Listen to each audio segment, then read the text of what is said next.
বন্ধুরা, টিভির রিমোট নিয়ে আমার আর চিকুর মধ্যে ঝগড়া হয়ে গেল। তখনই চিকুর মা আমার হাত থেকে রিমোটটা কেড়ে নিয়ে চিকুকে দিয়ে দিল। এটা আমার ছেলের বাড়ি, আর লিনা তুমি বেরিয়ে যাও আমার বাড়ি থেকে।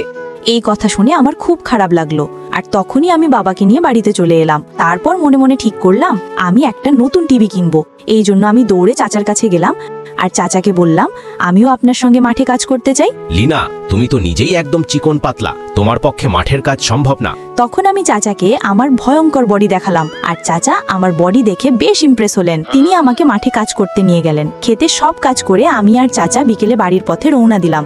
পথে চিকুর দোকানে টাঙানো টিভি দেখে আমি মনে মনে ভাবলাম আমি এর থেকেও বড় টিভি কিনবো। লিনা, কি দেখছো? তাড়াতাড়ি বাড়ি চলো। চাচা আপনি যান, আমি আসছি।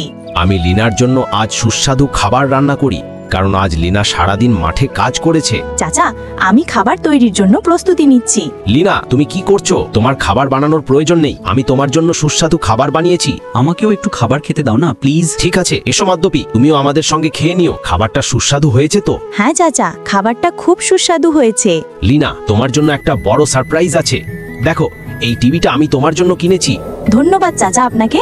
বন্ধুরা, যদি গল্পটা ভালো লাগে তাহলে ভিডিওটা লাইক ও সাবস্ক্রাইব করো, আর কমেন্টে লিখে জানাও তোমাদের বাড়িতে কেমন টিভি আছে।